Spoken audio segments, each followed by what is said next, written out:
नमस्कार सर। सत साहेब जी। सर क्या नाम है आपका? राजवीर दास। सर कहाँ के रहने वाले हैं आप? गांव बाश, हिसार, हरियाणा। सर संत रामपाल जी महाराज से नाम दीक्षा आपने कब ली? मैंने संत रामपाल जी महाराज से नाम दीक्षा 25 से अप्रैल 2010 को ली जी। सर संत रामपाल जी महाराज से नाम दीक्षा लेने से पहले क्या आप कोई भक्ति साधना भी करते थे? हाँ जी, बहुत ज़्यादा भक्ति साधना मैं करता था। जैसा कि मैं बताना चाहूँगा आपको, हनुमान जियों की साधना सबसे पहले मैंने स्टार्ट की थी। उसके बाद शंकर भगवान की मैं पूजा करता था और एक राजस्थान के देवता हैं जिसको देश देवता के नाम से भी जाना जाता है, पितरजी महाराज के नाम से जाना जाता है। जैसा कि मैं आपको थोड़ा-सा दिखाना चाहूँगा सर जी, जैसा कि मैंने अपने हाथ के ऊपर भी ये देखो ये मैंने बनवा रखा है, जय पितरजी के नाम से। ये सब मैं साधना बहुत ज़्यादा करता था। मैं मतलब कि 17 साल मैंने ये साधना की है और उसके बाद 7 साल तक मैंने पूजा तांत्रिक का ये काम किया है। सर आपने बताया कि आप पहले हिंदू परंपराओं के अनुसार भक्ति साधना करते थे और आपने खुद भी एक झाड़ा फूक करने वाले तांत्रिक के रूप में काम किया। तो इन सब साधनाओं से आपको क्या क्या लाभ हुए? सर कोई लाभ नहीं मिला बल्कि नुकसान बहुत ज़्यादा हुए। मैं वैसे एक किसान परिवार से बिलॉन्ग करता हूँ। मेरे पिताजी के नाम 15 एकड़ ज़मीन है और वो सब होने के बावजूद भी खेती-बाड़ी करते थे और फिर भी ये सब होते हुए भी 21-22 लाख रुपए कर्जा सिर हो गया था। ऊपर से घर में बहुत ज़्यादा आपस में नोक-झोंक रहती थी। ये सब करते-करते बहुत ज़्यादा विनाश की तरफ मैं जा रहा था जी।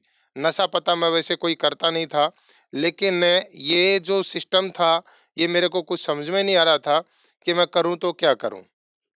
और ये सब करते-करते मेरे को लीवर की प्रॉब्लम हो गई, मेरे को किडनी की प्रॉब्लम हो गई, मेरे को हार्ट की प्रॉब्लम हो गई। बहुत सारी बीमारियों ने मेरे को जकड़ लिया और मैं ऐसा था कि कोई भी देवी-देवता मुझे दिखाई देता था, जहाँ 2 ईंट लगी हुई दिखी, वहीं मैं मतलब कि मत्था टेक के उसी को देवता मान लेता था। लगभग 7 ज्योति मैं अपने घर पे जलाता था और मैं आपको बताता हूँ भगत जी, आपको यकीन नहीं होगा, शायद सुनने वाले को भी यकीन ना हो कि मैं जब जोत लगाता था तो कई दफ़ा तो मतलब सरप पे जोत के ऊपर आ जाता था, डोलता था और ऐसे-ऐसे मतलब कि बहुत ज़्यादा मतलब कि साधनाएँ मैं करता था, कठिन-कठिन साधनाएँ करता था और ऐसा था जैसा कि मैंने आज तक ऐसी साधना मैंने कभी सुनी नहीं, देखी नहीं। जो भी मेरे सामने बैठ जाता था उसके मस्तिष्क के अंदर, माथे के अंदर एक टीवी की तरह चलचित्र चलता था और मैं वो उसको देख के बताता था, उसकी अगली और पिछली क्या होना है, कैसे, वो सब मैं उसको बताता था और वो नतमस्तक होते थे जी। सर अगर आपकी माने तो आप बहुत बड़े तांत्रिक थे। आप सामने वाले का मस्तिष्क पढ़ लेते थे, लेकिन उसके बावजूद आप खुद बीमारियों से घिरे हुए थे। आपके हार्ट में प्रॉब्लम थी, लीवर और किडनी की आपको प्रॉब्लम थी। तो ऐसा कैसे हो सकता है कि आप एक तरफ इतनी साधनाएं कर रहे हैं, साथ ही साथ आप तांत्रिक भी हैं, आप दूसरे का मस्तिष्क भी पढ़ लेते हैं, लेकिन जब खुद के शरीर की बात होती है तो आप साधनाओं के कारण खुद के शरीर को ठीक नहीं कर पा रहे थे। तो इन सब के बीच संत रामपाल जी महाराज की जानकारी आपको कैसे मिली? जी भगत जी, बहुत अच्छा क्वेश्चन आपने किया कि मैं संत रामपाल जी महाराज की शरण में आने से पहले ये सब साधनाएँ करता था, लेकिन एक दिन अचानक मेरे साथ ऐसा हुआ कि शंकर भगवान की बहुत बड़ी तस्वीर मैंने अपने रूम में लगा रखी थी। वैसे तो सभी देवी-देवता की तस्वीर थी, लेकिन शंकर भगवान को मैं सबसे बड़ा भगवान मानता था और अचानक मुझे पता नहीं क्या हुआ कि शंकर भगवान की जो तस्वीर थी उसकी तरफ मैंने देखा, तो वो बैठे हैं साधना में। मेरे दिमाग में आया कि ये साधना में जो बैठे हैं तो मैं इनको सबसे बड़ा भगवान मानता हूँ, सुप्रीम गॉड मानता हूँ, लेकिन ये सुप्रीम गॉड नहीं हो सकते क्योंकि ये साधना करते तो इसका मतलब इससे ऊपर कोई न कोई है। तो उस दिन अचानक मेरे दिमाग में आया, क्यों आया? क्योंकि एक ऐसा इंसिडेंट मेरे साथ में घटा कि एक लेडीज़ आई थी, जो 60 रुपए वो माँग के लेके आई थी। उसने 10 रुपए मेरे वहाँ चढ़ाए थे और 10 रुपए बेचारे के वो भाड़े किराए में कम रहे और मैंने उसका सब देख लिया और दिमाग में आके राजवीर, ये सब अगर तू कर रहा है, अगर ये 5 रुपए उठा के घर के किसी सदस्य ने खा लिए, तो उसका क्या हाल होगा? और फिर मैंने उस तस्वीर की तरफ देखा कि यार तू तो गलत कर रहा है। मैं खड़ा होके सबको बोला कि भाई आज के बाद मेरे पास मत आना और आज के बाद मैं ये सब छोड़ रहा हूँ। ये संत रामपाल जी महाराज की शरण में आने से 4 साल पहले की बात है भगत जी। और उसके बाद हुआ क्या कि वो सब लोग पूछने लगे कि ऐसा क्या हुआ। मैंने एक ही जवाब मांगा कि ये शंकर भगवान किसकी साधना करते हैं, इसका जवाब मुझे चाहिए। अगर आप इसका जवाब दे दोगे तो आप आते रहना, हम करते रहेंगे, लेकिन इसका जवाब अगर आपके पास नहीं है तो मैं इसकी खोज करेंगे कि इनके ऊपर भगवान कौन है। उस खोज में मैं निकला था जी। और उस खोज में निकलते निकलते हुआ क्या कि एक दिन अचानक मैं ऐसे चलते चलते मैं नास्तिकता की तरफ चला गया। और उसके बाद फिर कोई साथी मेरे को मिला, ओशो संत आपने सुने होंगे, ओशो रजनीश, उनके सानिध्य में गया, उनको भी मानने लगा, फॉलो करने लगा। फिर एक कंपनी मैंने चलाई थी नेटरो मार्केटिंग के नाम से, diamond market link private limited के नाम से। उस कंपनी का मैं फाउंडर होता था, हम 3 दोस्त थे। तो वहाँ कोई आता है और वो पूछता है कि ये तस्वीर किसकी है। मैंने कहा कि ओशो भगवान है। बोला ओशो भगवान कौन है? मैं बोला कि आप किस भगवान को मानते हो? बोला मैं कबीर भगवान को मानता हूँ। मैंने कहा कि कबीर तो भगवान हो ही नहीं सकते, कबीर तो कवि हैं। तो उन्होंने ऐसे बातचीत की, तो उन्होंने बताया कि हाँ कबीर भगवान है और मैं भगवान कबीर को ही मानता हूँ।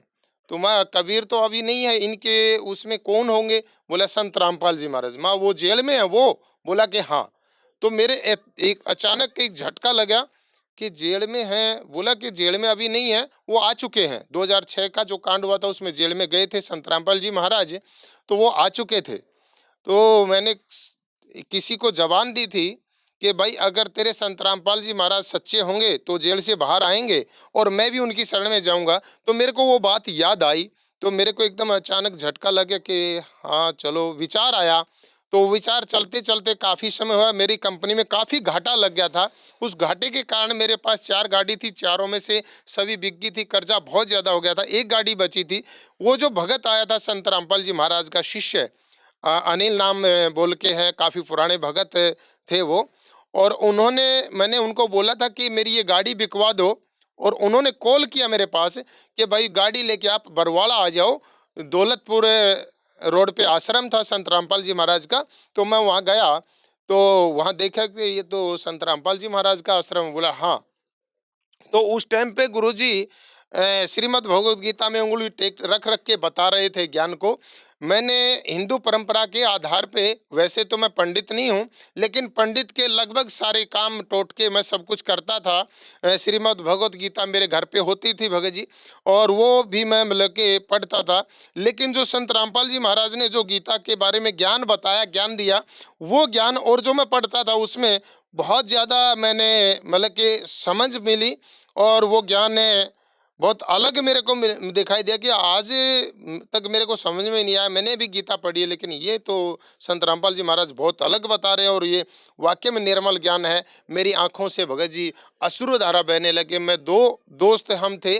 एक दोस्त जो था वो कहने लगा कि आप चलिए। मैं बोला कि भाई मेरे को ये ज्ञान समझने दे, आप चले जाओ यहाँ से। मैंने उस ज्ञान को समझा। अगले दिन फिर सत्संग था, फिर सत्संग सुना। उससे अगले दिन भी सत्संग था, मैं 3 दिन का सत्संग सुना। तो भगत जी मैंने निर्णय लिया कि मैं संत रामपाल जी महाराज का ही शरण ग्रहण करूंगा। लेकिन 4 महीने लगा दिए मैंने वो संत रामपाल जी महाराज की शरण ग्रहण करने में। उन ज्ञान समझ के मैंने उस ज्ञान के आधार पे मैं गया और संत रामपाल जी महाराज से मैंने नाम दीक्षा ले ली भगत जी।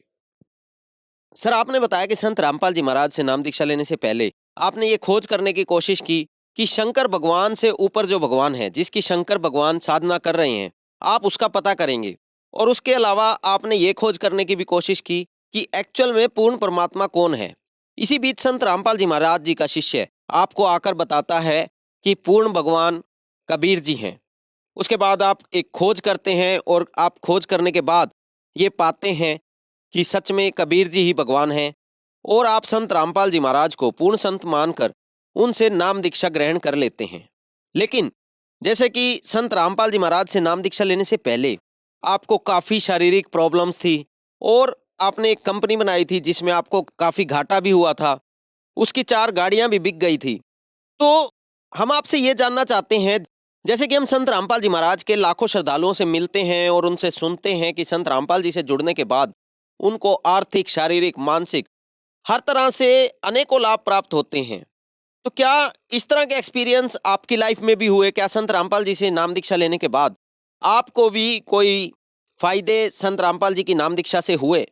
जी सर, बिल्कुल मैं आपको बताना चाहूँगा। सबसे पहले तो मैं आध्यात्मिक लाभ के बारे में आपको बताना चाहूँगा। जैसा कि आपने अभी मेरे को याद दिलाया, मैंने बताया था कि मैं एक खोज में निकला था कि शंकर भगवान से भी कोई ऊपर भगवान है। मैंने उस खोज में पाया कि शंकर भगवान से ऊपर एक भगवान नहीं, 2 नहीं 3 भगवान शंकर भगवान से ऊपर हैं। और वो संत रामपाल जी महाराज ने वो तीनों भगवानों को कंप्लीट छंद-छंद करके उनके भेद को कंप्लीट बताया और उस आध्यात्मिक रास्ता मेरे को मिला। सबसे पहला लाभ तो मुझे ये हुआ जी। उसके बाद बात करूँ कि आर्थिक लाभ की, आर्थिक लाभ है, बहुत सारे आर्थिक लाभ हैं भगत जी। और आज मैं अगर बताऊँ तो आर्थिक लाभ के आधार पे मेरा जो कर्जा था, जो कंपनी के आधार पे जो था, जो केस वगैरह जो मेरे ऊपर चले हुए थे, वो सब कंप्लीट निपटारा हुआ। और आर्थिक तो रूप से भी मुझे बहुत सारे लाभ हुए। अब बात करूँ शारीरिक लाभ की, जितने भी मेरे को किडनी की प्रॉब्लम थी, मेरे को लीवर की प्रॉब्लम थी, मेरे को मानसिक प्रॉब्लम से मैं बहुत ज़्यादा पीड़ित था, वो सब लाभ मुझे संत रामपाल जी महाराज के सानिध्य में आने के तुरंत 1 से 2 हफ्ते के बाद ही मिलना स्टार्ट हुए। लेकिन विरोध बहुत ज़्यादा मैंने सहन किया, क्योंकि मेरे घर में भी बहुत सारा विरोध हुआ। घर वालों ने काफ़ी विरोध किया कि यही आपको संत मिले थे, कोई और ले लेते किसी का नाम। आसाराम का नाम लिया गया, अभी आसाराम का नाम ले लेते, राम रहीम का ले लेता, या फिर राधा स्वामी का ले लेता। हमारे रिश्तेदारी में काफ़ी लोगों ने राधा स्वामी का नाम लिया हुआ है। तो ऐसे ऐसे करके मुझे बहुत ज़्यादा दिक्कतें दी। और भगत जी से उसमें चलते सर मेरा क्या हुआ, 3 महीने के अंदर अंदर मेरा नाम खंडित करवा दिया गया और मुझे उन सभी प्रेत आत्माओं ने दोबारा से फिर घेर लिया और मैं एक मरण वाली सैया पर चला गया था। क्योंकि परमात्मा बताते हैं कि जब नाम खंड हो जाता है तो परमात्मा का जो पंजा है वो सिर से हट जाता है, काल के पंजे में हम आ जाते हैं। और मैं लास्ट स्टेज पे था, तब मेरी सिस्टर आके मुझे बोलती है कि भाई तू अपना कुछ मेरे को फ़ोटो वगैरह दे दे, मैं ताकि आपको फ़ोटो दिखा के कहीं आपसे कि कुछ झाड़ फूँक करवाऊँ, पूजा वगैरह निकलवाऊँ। मैंने वो दिया। 1 हफ्ते बाद मेरी सिस्टर आती है, तो वो एक 2010 से पहले का जो मेरा पूरा कंप्लीट बचपन से लेके 2010 तक का जितना भी मेरा निवृत्तांत था उसमें लिखा हुआ था। और लास्ट में लिखा था कि इसकी मौत होगी दिवाली से 1 दिन पहले या 1 दिन बाद में। वो सब लिखा हुआ था। वो देख के मैं भी समझ गया कि हाँ, मौत तो निश्चित है। लेकिन वो कहते हैं ना कि मारने वाले से बचाने वाला तकड़ा होता है। और वो परमात्मा का जिसके ऊपर मतलब कि पंजा है, उसको कोई मार नहीं सकता। लेकिन वो सब होते-होते जो जिसने मेरे को संत रामपाल जी महाराज जियों का रास्ता बताया था, वो आ जाते हैं और वो आके मेरे को मिलने के लिए आए थे। लेकिन मैंने उनको एक ही अरदास लगाई कि भाई मैंने संत रामपाल जी महाराज का आशीर्वाद नहीं लिया है, मेरी एक आखिरी इच्छा पूरी कर दो, उनका मेरे को आशीर्वाद दिला दो। वो मेरे को आशीर्वाद दिलाने के लिए वहाँ लेके जाते हैं। तो भगत जी वहाँ मैं एक अजीब सी घटना मेरे साथ घटी है और वो मैं आपको थोड़ा-सा शेयर करना चाहूँगा। वहाँ जाते ही मेरे साथ हुआ क्या कि गुरुजी एक हाथ से आशीर्वाद देते हैं, लेकिन मालिक ने, उस परमात्मा ने, मेरे संत रामपाल जी महाराज जी ने मेरे को दोनों हाथों से आशीर्वाद दिया। और आपको बताना चाहूँगा दोनों आँखों से हमारे जो गुरुजी हैं बहुत लंबे हैं और मैं थोड़ा छोटा हूँ, तो मैंने ऊपर की तरफ यूँ देखा तो दोनों आँखों से चक्कर निकलते हैं और वो सुरक्षा चक्कर के रूप में मेरे सिर के ऊपर से घूमते हैं और काटते हुए, यहाँ तक काटते हुए वो नीचे तक आते, और मैं एकदम से उसको देख के घबरा जाता हूँ और पंजों के नीचे से चिंगारी निकल रही हैं और वहाँ गिर जाता हूँ। लगभग 10 मिनट के बाद मुझे होश आता है, तो मुझे भूख लगती है और मैं उनको बोलता हूँ कि मुझे भूख लगी है, आप मेरे को खाने के लिए चाहिए। आपको पता है सर, आप भी आए हो आश्रम में, आपने देखा कि संत रामपाल जी महाराज का जो भंडारा है 24 घंटे चलता है। तो मैंने वहाँ भंडारा किया, पता नहीं कितना मैंने खाया, मुझे नहीं पता। 15 दिन से मेरे अंदर अन्न नहीं गया था। लेकिन वहाँ खाने के बाद, भंडारा लेने के बाद मेरे अंदर ऑटोमेटिक ऐसा हुआ कि हाँ, मैं ठीक हो गया। जैसे मैं आश्रम से संत रामपाल जी महाराज जियों से आशीर्वाद लेके आया और जो मृत शैया पे मेरा शरीर पड़ा था, मैं बिल्कुल स्वस्थ हो गया, बिल्कुल ठीक हो गया। और ठीक होने के बाद, ठीक जैसे कि मैंने आपको पहले भी बताया था कि उसमें पेज में लिखा था उस तांत्रिक ने कि ये आपकी दीपावली से 2 दिन पहले या 2 दिन बाद मृत्यु हो जाएगी। आपके 2 भाई और हैं, उनको मैं बचा सकता हूँ लेकिन आपको नहीं बचा सकता, ये मुझे माफ़ करें। तो वो समय आ जाता है और मैं बाइक पे था। ये एक घटना मैं आपको वो बताता हूँ जो मैं ठीक होने के बाद की, मात्र लगभग 10 दिन बाद की घटना है ये, ठीक होने के। और जैसे ही मैं बाइक पे था और बाइक जैसे आगे चल रहा था, पीछे से गाड़ी आई, गाड़ी ने क्रॉस किया, तो उस साइड से ट्रक आ रहा है और गाड़ी आगे से यूँ क्रॉसिंग कर रही है। तो मैंने देखा कि गाड़ी के अंदर बाइक लगेगी और टक्कर होगी। तो मेरे दिमाग ने काम किया कि मैं फुटपाथ से दूसरी साइड में बाइक को निकाल दिया। उधर से ट्रक आया, बाइक ट्रक के नीचे गई और वहाँ कहते हैं ना कि परमात्मा को किसने देखा? मैंने देखा परमात्मा को। इस दास ने, इस कुत्ते ने देखा उस परमपिता परमात्मा को। जैसे ही वो बाइक उसके नीचे गई और मैं इधर से गिरा, ये मेरा लगा, हेलमेट पहन रखा था, वो कंप्लीट चूर-चूर हुआ। इधर से थोड़ी-सी खरोंच आई और परमात्मा ने ये दोनों बाजू पकड़ के मेरे को यूँ उठा दिया और बोले कि बेटा आप भक्ति करो और आगे आपका जीवन नहीं था, ये एक्सटेंड किया। इतनी आवाज़ मुझे आई और जो बंदे मेरे पीछे बैठे थे वो बाद में उठे, मैंने पहले उठ उस परमात्मा ने उठा दिया। इस घटना को देख के शायद सुनने वालों को बड़ा अजीब लगे, मतलब कि उनको ना जचे, लेकिन ये मेरे साथ घटना घटी और परमात्मा को उस वक्त मैंने साक्षात उस परम पिता परमात्मा कबीर भगवान के दर्शन मुझे हुए। संत रामपाल जी महाराज और कबीर भगवान दोनों एक बार बस झलक मेरे को दिखाई दी और जैसे बाजू आज भी मतलब कि मेरे को महसूस होता कि जैसे मेरी बाजू यूं पकड़ रखी हो। अब एक लाभ और मैं आपसे बताना चाहूँगा, शेयर करना चाहूँगा। एक छोटी सी घटना हो गई थी कि भाई का और ऐसे झगड़ा हुआ था और उस झगड़े में एक व्यक्ति की डेथ हो जाती है और उस डेथ में भाई के 2 दोस्त और एक मैं, हम 4 बंदे जेल चले जाते हैं। और जेल में जाने के बाद वहाँ का जो, अगर मैं बताऊँ आपको, क्योंकि मैं संत रामपाल जी महाराज का शिष्य तो था ही, वहीं संध्या आरती रामायणी जो होती हैं, संत रामपाल जी महाराज 3 टाइम का जो नित्य कर्म बताते हैं वो हम सब करते थे दोनों भाई। और वहाँ जो बरवाड़ा कांड हुआ था उससे ठीक 4.25 महीने पहले हम अंदर गए थे। वहाँ का जो सिस्टम अगर मैं आपको बताऊं कि मैं पढ़ा लिखा ज़्यादा नहीं हूँ, 10वीं तक मैं पढ़ा हूँ और इतना ज़्यादा पढ़ा लिखा ना होने के बावजूद भी वहाँ परमात्मा ने ऐसा माहौल क्रिएट किया। मेरे को मास्टर जी के नाम से वहाँ सब जानते थे और मेरे को ये मानते थे कि ये तो जेलर का कोई जानकार है, पता नहीं क्या परमात्मा ने लीला की। और ठीक 20 महीने के अंदर अंदर हमारा पूरा फैसला करवा के परमात्मा ने हमारे को वहाँ से बरी करवाया। और इसके बीच का छोटा सा मैं वृत्तांत एक बताना चाहूँगा, आपको आपसे शेयर करना चाहूँगा। आप सबको भी पता होगा कि जज को चेंज करवाना अगर है तो कोई एप्लीकेशन लिखनी पड़ेगी और एप्लीकेशन लिखने के बाद ही जज आपका चेंज हो सकता है। लेकिन जो जज आप मांगते हैं वो जज आपको नहीं मिलेगा, ऐसा नहीं होता। लेकिन हमारे साथ ऐसा हुआ। ना ही तो हमने एप्लीकेशन दी, सिर्फ संत रामपाल जी महाराज को मन ही मन में एक प्रार्थना लगाई थी कि परमात्मा हमारा जज चेंज होना चाहिए और इस जज की बजाय ये जज हमारा होना चाहिए। और वो जज भी चेंज हुआ 1 हफ्ते के अंदर अंदर और जो जज हम चाहते थे वही जज हमें मिला और उसी जज के आधार मतलब के हाथों से हमारा केस का निपटारा हुआ।